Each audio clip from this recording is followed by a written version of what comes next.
Hello and welcome back to #Griff Sports. I'm Kyle Ferrara, he's Brandon Rudd. And Brandon, the Griffs had the luck of the Irish this week, didn't they? Most definitely. All the teams seemed like they couldn't be stopped except the softball team. And today we're going to be talking about a whole bunch of other stuff around the MAC, and we're going to play our favorite game, What's the Word? But first, let's start out with hockey. They were the biggest winner. They upset second-seeded Air Force in the Atlantic Hockey Tournament. And let's take a look at that first game. They won the last-second goal by Kyle Gibbons. Let's dissect the play right here. Air Force tries to clear it out of the way. The Griffs maintain possession. Pass into the zone. Go cross ice now to Cody Freeman. And swings it back to Gibbons for the win. Now, when you look at this play, it was a very nice defensive play by the Canisius Griffins. I mean, they kept it in the zone, and they tried to find the best play for them. It was a cross-eye pass, but it was deflected also before it got to the goaltender, which gave Gibbons the game-winning goal. What a play. Yeah, it was certainly a tremendous win with 9 seconds left, and that was just the first goal of their magical run this weekend. Let's take a look at the second game now. They were down by a score of 3-2 with just about 2 minutes left in the third.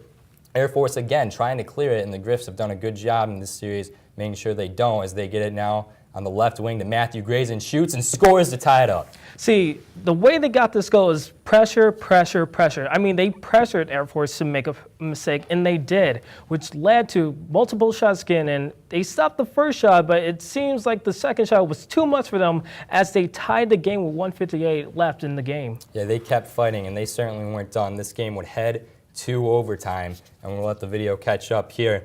It was, again, Matthew Grayson on the goal, Stephen Miller on the assist, Tori Lindsay on the assist. You get one more look at it as they sneak in right behind the Air Force goaltender. Now here we are in overtime. Duncan McKellar on his own puts it in the net. What happened there? This was a really bizarre goal if you look at the replay. I mean, you see the Air Force players don't even know what happened. They were just in complete defeat while the Canisius Golden Griffins are just ecstatic over that bizarre goal. As we see a replay of it now, it looked like it went up in the air and just trickled in the 5-hole of the Air Force goaltender, which let in the game-winning goal in overtime. That has to feel terrible if you're Air Force. I know a lot of Air Force players think that they were definitely the better team, but Duncan McKellar is the hero on his own, the unassisted game-winning goal in overtime. The Griffs moving on, they will take on Niagara in Rochester in the Atlantic Hockey Final Four semifinals. Definitely. The real hero this week, though, is Tony Capobianco. Coach Dave Smith always says you can't win without good goaltending, and good goaltending is what they got. He had 40 saves in the first game, 50 in the second. 50 saves is a personal record, also a Griffs playoff record. Our own Mary Kessler sat down with Tony Capobianco earlier this week. Let's hear what he had to say. Hi, this is Mary Kessler. I'm here with Tony Capobianco, the goalie of the Griffs hockey. Now, Tony, I can imagine you're a really big NHL fan. Am I correct? Yeah. Yeah? Who are you following in the short season? Probably my favorite team, hometown, Toronto Maple Leafs. Toronto Maple Leafs. Who do you look up to on the Maple Leafs? I'm not sure if I look up to anybody particular on the Leafs. I'd probably say one of their rivals, Carey Price. He's a goalie I'd look up to. Oh, goalie. Very fitting. All right, so the team started off on a really good foot for this playoffs, and your most recent game against Air Force, you made 50 saves, and that was your personal best and Canisius record for playoffs. So can you tell us your thoughts about what kind of work you put in to get to this point? Yeah, just it's been a good season so far. The guys have been great in front of me all season, and it was good to get the record. I didn't know that was the record until after the game. I think it was more important to get the win, which is definitely more exciting. Definitely, it's a team effort. So, had to bring this up, but you guys had a 5-game losing streak before RIT, and every team has their ups and downs. But how did you guys bounce back to have such a strong surge for the playoffs? Yeah, we had a couple rough games there, and we just knew that if we just stayed the course, the guys were practicing hard, and we just knew the added importance coming down the stretch of some big games, and we knew the playoffs were right there. So I think the guys just, with the extra pressure, just kind of rose to the top. Very nice. And how did the coach congratulate you guys after your latest win? He was pretty excited. He kind of just let us do our own thing too, and all the guys were fired up after the game, I'd say. Good. And what was the atmosphere like in that locker room? Everyone was just excited, I think a little bit relieved too, to not have to play that third game, but definitely excited and for Rochester. And this is probably the most important question. Who decided to play Fergie in that locker room? I'd have to give that to Keegan Asmundson. He kind of took over as DJ, and I think he had a good pick there with that song. I'm sure you all felt glamorous. So what kind of music do you personally listen to pump up after games? A little bit of everything. I like some techno music or dance music, country music after wins, or pretty much anything, I'd say. Stay upbeat. All right, so with this strong surge, how do you guys feel about going into the semifinals with Niagara? Yeah, the guys are definitely, I'd say, excited. We've played them before. It's not hard to get up for those games. It's going to be a fun battle. All right, well, thanks for talking to us. Thanks. Back to you guys. That was Griff's goalie, Tony Capobianco. And Brandon, we wish the Griffs the best of luck this weekend in Rochester. We're going to take a quick commercial break, but when we come back, we'll take a look at all the other sports that went on this last weekend and tell you about the Golden Performer of the Week. This is #Griff Sports. Stick with us.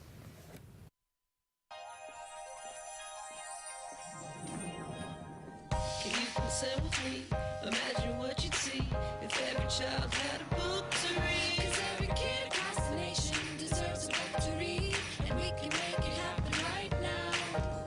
No, I don't know what you've been told, but kids with books learn so much more. So the mission is for us to get a book to each and every child. So let's join hands, book people unite, unearth hidden passion. Come on, we'll have a good time. Plant seeds of inspiration to motivate some magic. She's the writing on the wall, writing on the wall. And make a difference. One book can inspire a child. One book can be the first little thing that helps to change a life. People unite. Read to a child today and spark a lifetime of ambition. Hi, this is Mallory Hagan, Miss America 2013. I'm here to talk about a difficult subject, child sexual abuse. It's a crime that can impact anyone. I know because members of my own family were victims. It needs to stop now, and the only way it ends is to talk about it. I'm proud to partner with Brooklyn District Attorney Charles J. Hines to raise awareness for this issue. District Attorney Hines was the first in the nation to create a Crimes Against Children Bureau. Their staff of attorneys and counselors are dedicated to prosecuting those who prey on the most innocent victims. Please don't stay silent. If you know a child who is in immediate danger, please call 911. If you suspect a child is being abused or neglected, please call the State Central Register at 1-800-342-3720. Join me and District Attorney Hines' fight to end child sexual abuse. Welcome back to #Griff Sports, and Brandon, we already talked about hockey. Now let's tell everybody about what happened the rest of the weekend.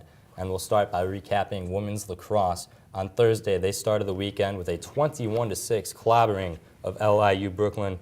4 players for the Griffs had hat tricks in that one, but hey, LIU, it's okay. You've got a team in the NCAA tournament, so good for you. Don't worry about it. Sunday, the Griffs continued their success with an 11-9 overtime win versus Duquesne. Tori Quinn, who had 4 goals in that first one, had 6 more in that one. She was unstoppable. She had the game-tying and game-winning goals. And on Tuesday, the Griffs finished it off with a 14-9 win over Monmouth. 3 more goals from Tori Quinn. She had 13 over the weekend. Brandon, this girl is on fire. Now, speaking on fire, we had 2 players from the men's side who were also on fire for the men's lacrosse. As their one game on Saturday, it was a 10-7 victory over VMI. We saw a career high of 7 points from freshman Vince Gavino, who had 4 goals and 3 assists on that game. And also a first career hat trick from Joe Rottenstrug.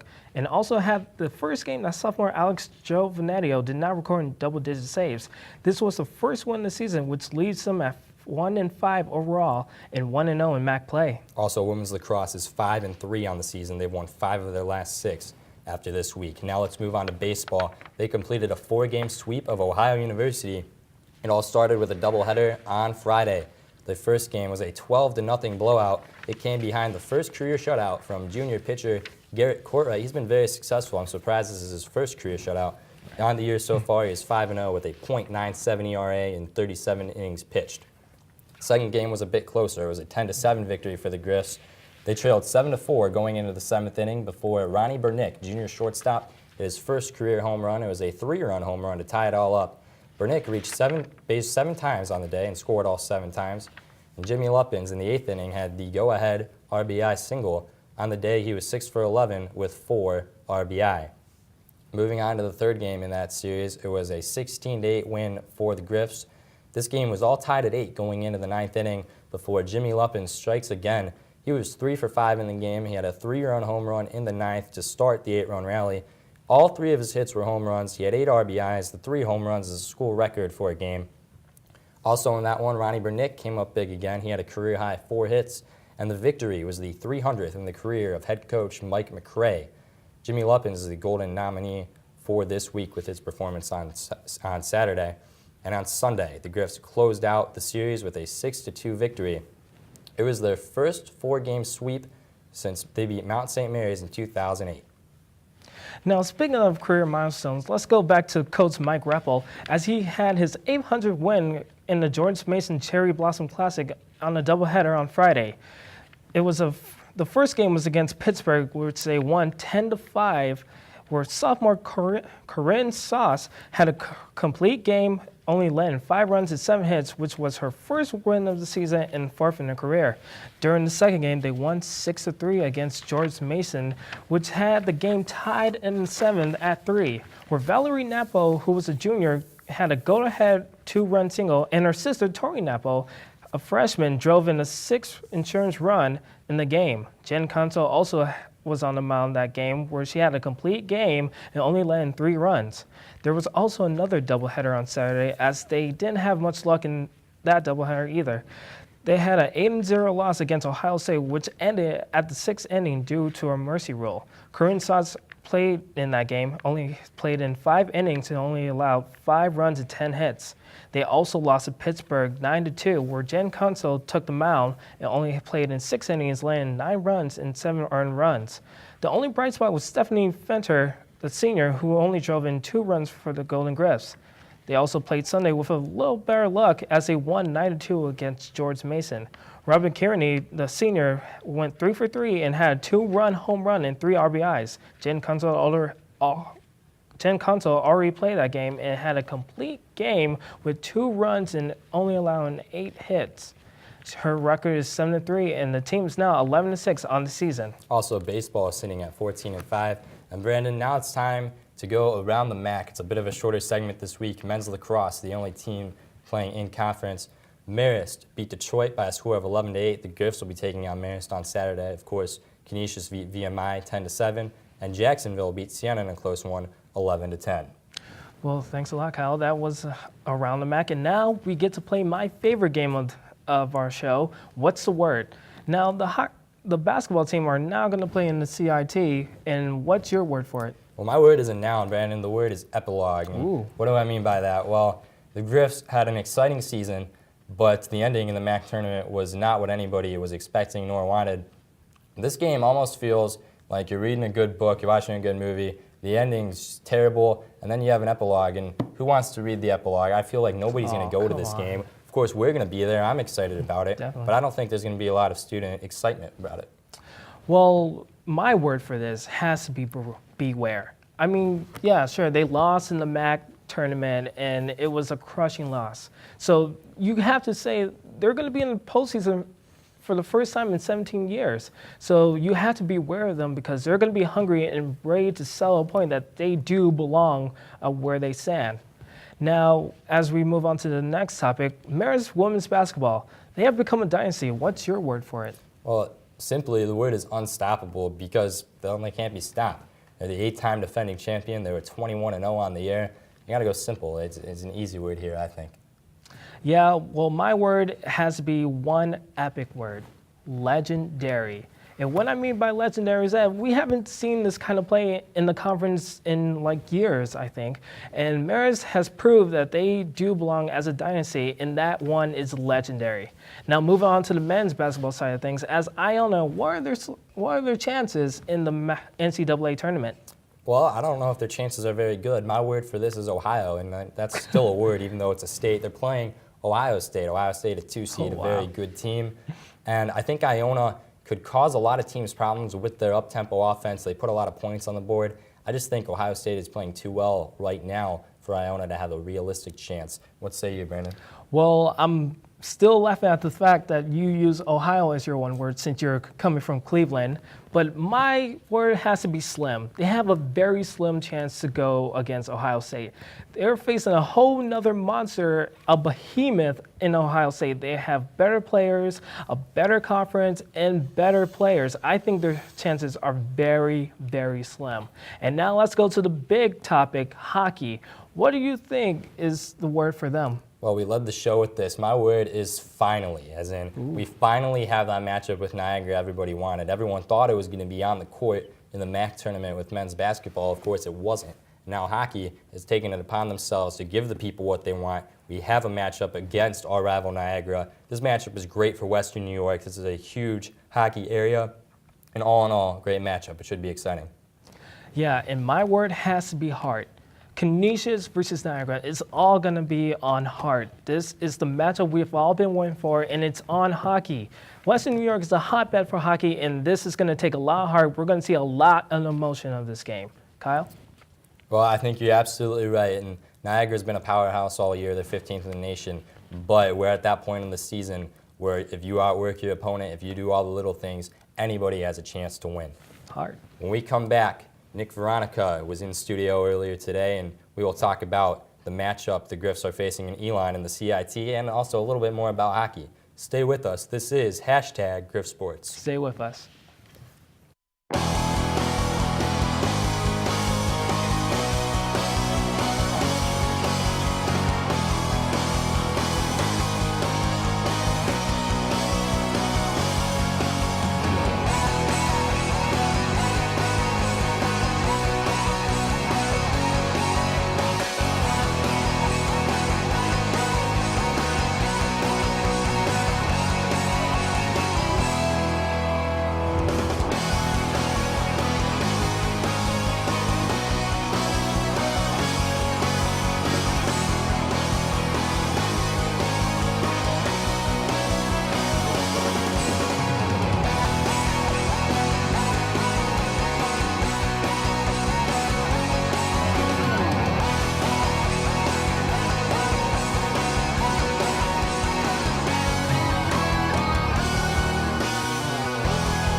And welcome back to #Griff Sports. As I said, going into that commercial break, I talked with Nick Veronica about all things Griff Sports earlier. Let's hear what he had to say specifically about basketball and hockey. Thanks for having me, Kyle. You wrote a real interesting column after the MAC tournament, and the Griffs went to the quarterfinals. They lost to Iona, but it really wasn't any further than they've gotten in the past with Coach Peretta. That's correct. I mean, my first 2 years here, we got to the same spot. The first year we won a playing game. The second year we got out of the playing round. So, I mean, 2 years in a row, that's as far as Tom got the guys. And last year, obviously, down year. But this year, we're hoping for more out of Jim. And obviously, I mean, first year, it's not the end of the world that we didn't make it out of there. But we would have liked to, especially with the talent that we had.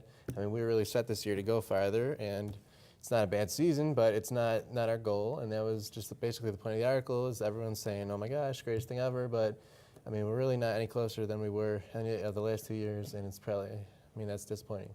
Right, and that disappointment stems to the players as well. I know Billy was really disappointed, and he was kind of the player that you centered your column on. Mm-hmm. Yeah, I mean, that was his big thing all season was, you know, I'm here to go to the NCAAs. And, I mean, if you were at the press conference, he was so upset. I mean, he was really taking it pretty hard. I wrote in my column why. I mean, he wants to be. He loves his family, obviously. I'm sure he's in his head thinking about what Jimmy did and what everyone else in the country is doing. He wants to be there, but I mean, he tweeted this week, I'm not leaving Canisius without hearing our name on Selection Sunday. So, hey, good luck to him. Yeah, well, do you think it's possible that next year they could come back and have that same success, or they're losing a lot of key players? They are. I mean, anything's possible, I guess, but we'll see what kind of recruits they bring in. Junior transfers are going to be huge. I wrote in the column that they're going to have to do more with less, so Billy's got to score more. They're going to key on him. Harold's gone. So, a lot of times, like, teams would shift to him, especially just taking the ball at the court, and they'd make it be Harold taking it up instead, but it's going to have to be Billy. He's going to have to score, what was he this year? 16 points a game. He's probably going to have to be close to 18, 20 next year. And somewhere between Jordan, Josiah, and Chris, they got to find some big man scoring in there somewhere. Maybe, Crumpton's going to be a freshman next year if he doesn't redshirt. Somebody's got to provide secondary scoring. Well, Billy definitely seems like he could maybe increase that output a lot, but you're right. They're losing Harold and Isaac. Those are the second and third leading scorers. What was it that happened this year? They started 8-2, and then from that point on, they weren't even 500. What happened? You obviously can't expect them to just stay 8-2 to keep at that pace, but having a winning record from any point in the season on is not too much to ask, I don't think. So, it's a lot of things. Harold talked about it after the one game that they seemed like they were a little too not cocky, just ahead of themselves, I guess. It could be just Jim's strategy. Teams were prepping for it a lot more, and they weren't really ready to counter it. It could be, Isaac Sosa, when he's hot, he's a huge distraction for Billy, just driving the lane, and they got a guard for Sosa. But, I'm not going to blame it totally on Isaac, or it's not totally on any single player. It's just a combination of things, and they just, I don't want to say bad luck, but it's because you make your own luck, I guess. But just, the loss to Siena, couple Niagara, a couple close games, and, it adds up. Yeah, there were definitely a couple games that they should have had, and I think that kind of comes from there were a lot of guys playing together for the first time, so they didn't always have that consistency that you look for. Talk about Iona. Iona last year, they got at-large to the NCAA. They didn't win the MAC last year, but they had guys that had a ton of experience going through. Fairfield was in a postseason tournament last year. I think they were in the the CIT Final Four, I think, something like that, or Elite Eight or something in there. But just postseason experience, it's not going to happen right away usually. Niagara saw that this year. Yeah, you just mentioned Iona, and their star player, Momo Jones. I saw a tweet earlier today that NBA scouts think if he has a good tournament, he could definitely be someone who's on the radar. What do you think? Hey, well, to be honest, I think Scott Machado last year was probably their best bet to be drafted, and he was not drafted. He was, the best available player for the last, 5 or 10 picks maybe. Momo, I think he could make a name for himself in the D-League and probably get up there. I don't see him being drafted. Okay. Well, the season wasn't a total disappointment, though. This is the first time we've had a postseason game in 17 years, you said? 17 years. So talk about how great that is for this campus. Yeah, that's huge. Not to be totally fair, the CIT's only been around for like 5 or 6 years, I think, so it's not like, I don't know, but it is special. It is an accomplishment. I know 2 years ago when they were, I think the team that was 15-15 and 99 in the MAC, they tried to get in, couldn't.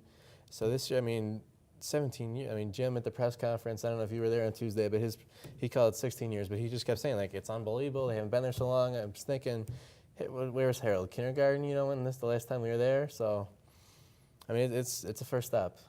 So there's probably a lot of people out there who don't know exactly what the CIT is. I know I had to do some research on it when I heard they were playing. Can you tell us a little bit about what the tournament is? The CIT, you guys, your NCAA, that's your top tournament. Your National Invitational Tournament is your second level. Then you have the CBI and CIT, which are third level tournaments. The CBI is more for mid-majors that maybe weren't as good but will still draw attendance and crowds and TV ratings. And then the CIT is a tournament for mid-majors that were above 500, and it just pairs them up from all over the country, and there's no real bracket, just the winners see who will host the next round. And then I think once you get to the quarters or semis, then they have a bracket. But it's for mid-majors, and that's, we're more geared to that one than any other tournament. And there are a couple teams out of the MAC that made it to the CIT. Oh, yeah, who was it? Fairfield, Loyola. Canisius, obviously. Yeah. And outside of, was that the only three? Ryder? Maybe Ryder as well. So Canisius taking on Elon. Now in the first round, Elon Phoenix. Elon Phoenix, yeah. So we could have an interesting debate on if that's singular or plural. And they're playing right now, Wednesday, as we're filming. What kind of matchup is that, though? Matchup Elon is out of the Southern Conference, which you hear it and you're like, what is that basically? But Elon's a good team. They were first in the North Division of their conference. Davidson is a very good team in the NCAA coming out of that conference. Elon, they were a good team, but look at their two leading scorers, but two of their top 3 scorers are big forwards. They got 6'10" Lucas Troutman. He's averaging 15.3 points a game, and their third leading scorer is Riley Belmont. He's got 11.5 points a game. So those are 2 big guys, 6'10" and 6'7". The Griffs are going to have to D on. I know Manhurst is a great defender, but he's only 6'6". There's only so much you can do against a guy who's 6'10".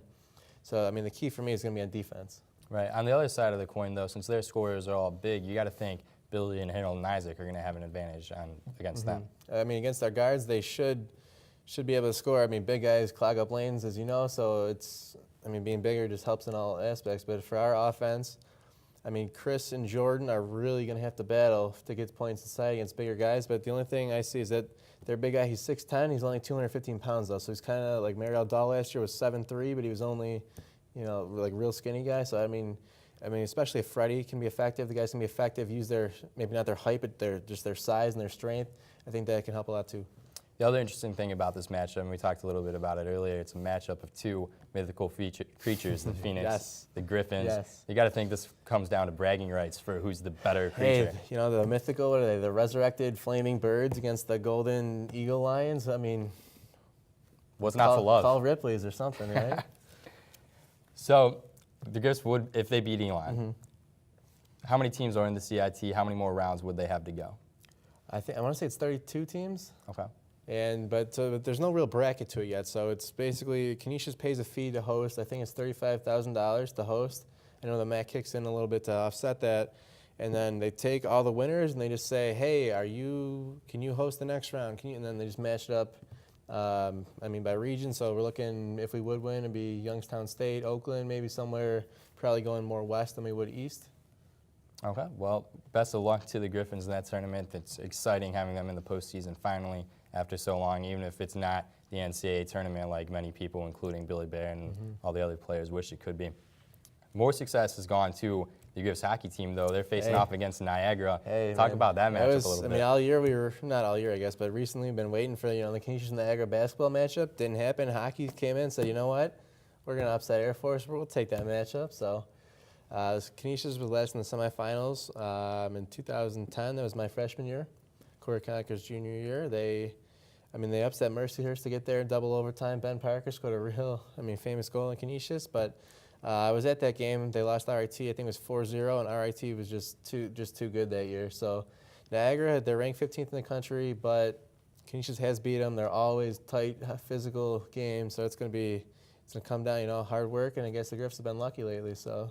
Yeah, well, they were on a 5-game losing streak before they beat RIT twice at the end of the season. They're kind of on a magical run right now. I wouldn't have thought that they would have upset Air Force like they did. Air Force is the 2-time defending champion. They're second overall seed behind just Niagara. That was a heck of a series. I was reading the press from out in Colorado, and the Air Force guys, they're saying, we're undoubtedly the better team. I'm like, well, you just lost twice in a row, so apparently you're not the better team. But Canisius, this is their longest winning streak since, at least in the last 10 years. I want to say it was 2000, 2001 was the last time they won 6 in a row. So this is not unprecedented for the school history, but this is the best they've done under Dave Smith. So it's a good time for it, right? I don't know. He was ecstatic about their wins, and there was a video that I saw. I don't know if you saw it too, about them in the locker room. All of them were just completely giddy. Yeah, you win a game, you put Fergie on. That's classic college hockey for you. Well, best of luck to the hockey team as well.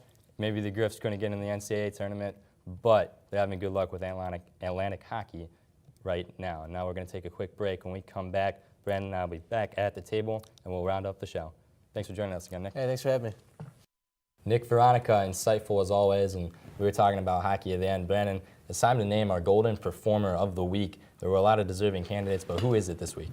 Well, it has to be goaltender Tony Capobianco, as he had 50 saves in one game and had a great game in series against Air Force. Well, and the 50 saves is a personal best and a Griffs playoff record. As we said at the beginning of the show, very well deserving. This week's Golden Performer, again, is Tony Capobianco. Congratulations. We're going to take another quick commercial break. When we come back, we'll preview what's ahead. We'll have a Buffalo Sports Minute with Brandon Rudd, and you'll hear what I'm screaming. This is #Griff Sports. Stay with us.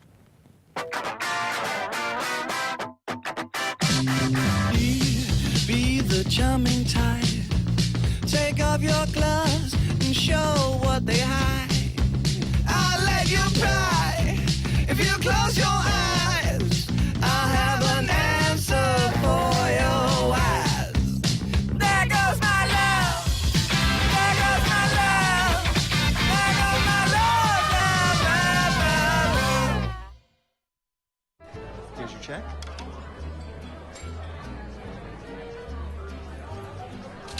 Oh, you got it. You know, since I got rid of my car, I really enjoy walking. Okay. Got it. Nope. Getting pulled over for buzz driving could cost you around $10,000 in fines, legal fees, and increased insurance rates. Oh, you're home early. You live with your mom? That'll set your game back a few years. Buzzed, busted, and broke. Because buzz driving is drunk driving. Welcome back to Hashtag Griff Sports. Let's take a look at what's ahead now, and we'll start off with baseball. They just completed their series against Ohio. They now have a 3-game series at home against St. Peter's, their first home series of the year. They'll play at home against Buffalo on Tuesday and Wednesday against St. Bonaventure, all at Dembski Field. And on softball, they will have a doubleheader on Saturday against Ohio at 1 p.m. and 3 p.m. And on Wednesday, we will face Buffalo at 4 p.m. And lastly, we'll take a look at lacrosse. They're going to have 2 games this each, one men's, one women's. Men will play at home against Marist on Saturday, while the women will take on St. Bonaventure on Monday. And now we're going to wrap up the show with just a few final notes this week. And they are junior first baseman Jimmy Luppins was named the MAC Player of the Week for the second time in his career. He hit .579 with 3 home runs and 13 RBI in the 4-game sweep at OU. And he is tied for the MAC lead in home runs with 3. Freshman Brett Siddall wins MAC Rookie of the Week for the second week in a row. Siddall powered the Griffs offense over the weekend by hitting .615 with 6 RBI. We talked about Tori Quinn earlier. She was named the MAC Offensive Player of the Week, and her Griffs women's lacrosse teammate Morgan Leonard was named MAC Defensive Player of the Week. On the men's side, freshman Vince Gravino wins Rookie of the Week for the second time. He's somebody who's going to have to step up, as Cody Gold, the starting attackman, was questionable to return this season as he suffered a lower foot injury. Kyle Gibbons, the man who won Game 1 against Air Force, was named third-team All-Atlantic Hockey. His 36 points on the year leads the Griffs and is 5th in the conference. Griffs Rowing, their varsity 8, was named MAC Crew of the Week. And finally, Intramural Canisius College Handball. This guy's team beat Brandon Rudd's team in the quarterfinals. Brandon, what do you have to say about that? For the record, I would just like to say the rules weren't really described clearly, so I think there was some foul play on your side. Brandon, you got every call down the stretch, and you still couldn't pull it out. No. That's the mark of a bad No. team. That's all we have for you this week Wait, on hold Hashtag on. Griff Sports. Brandon, we're running You're out just of mad time. because you just got lucky. That's just not true. This has been Hashtag Griff Sports. I'm Kyle Ferrara. And I'm Brandon Rudd. Stay tuned. Be with us in 2 weeks. We do not have a show next week due to spring break. Kyle's from Cleveland.